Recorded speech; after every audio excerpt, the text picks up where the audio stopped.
Fora TV, Idea Immersion. Visit us at www.fora.tv.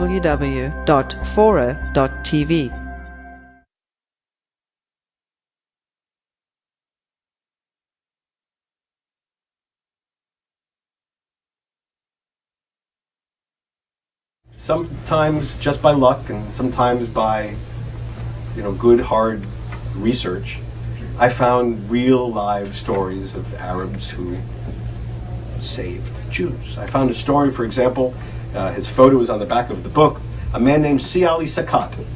Si Ali Sakat was the mayor of Tunis at one time. He then retired to a country home in the Zahwan Valley, which is right where the battle line was in spring of 1943.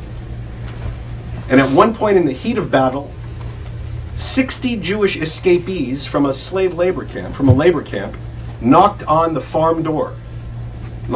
farm door, looking for refuge.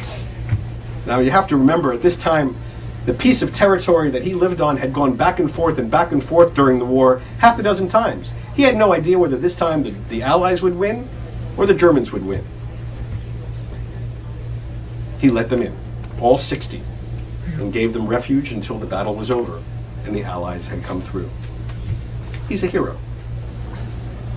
Or there's a man named Khalid Abdul Wahab. Khalid Abdul Wahab was a notable in the town of Mahdia, in a coastal town in Tunisia. One night, he learned that a German officer was going to rape a beautiful, blonde, blue-eyed Jewish woman. Khalid got to the place where that woman and her family were hiding. They had already been kicked out of their home, which the Germans had taken for barracks. He got to the place where that woman and her family were hiding, knocked on that door, and said, "You have to come with me." And he took all of them, that family and several other families that had sought refuge in this place. It was an olive press factory. And throughout the night, he shuttled them in his own car back and forth to a family estate that he owned 30 kilometers outside the town. And he kept them there for 6 weeks until the Allies expelled the Germans from his town. Now that story was told to me by an amazing woman who was the daughter of the woman in question. She was 11 years old at the time. She grew up 60 years later. She had been trying to tell the story for 60 years and nobody would believe her. She tracked me down on an internet posting. I had internet postings all over the world. Thank God for the internet. Without the internet, this book would have gone nowhere. She tracked me down and she told me the story with such fervor that I had to take it seriously. And so she was living in America. I was living in Morocco. I couldn't go and interview her, so I hired a professional Shoah Foundation interviewer in Los Angeles to go and do an interview of her. It produced an 83-page transcript of this woman's life and her experience. And then she died. It was as though the first time someone had taken her seriously, she had told her story and she died. So I had this story. And I had to try to track it down to prove it or disprove it, as the case may be. I showed it to two prominent Tunisian Jewish historians, and they dismissed it out of hand. They both said, German soldiers did not rape Jewish women in Tunisia. Ha.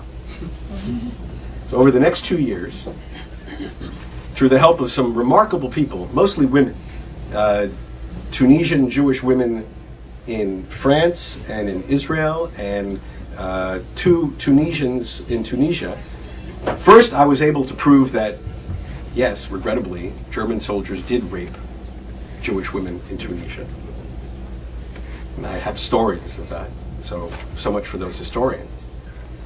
And then with their help, I took her testimony and went back to her hometown and knocked on the door of her childhood friends that she hadn't heard of in 60 years. I had her describe for me her entire life when she was a little girl, and she mentioned her friends and her school and everything, and I found her friends.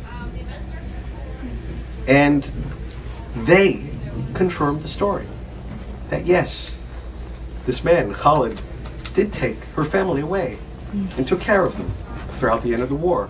And then I went to the farm. I found the farm. And it was precisely as this woman had described it. Where the buildings were, where the pool was, what type of trees were on the outside of the main house. So it was true. And that was thrilling.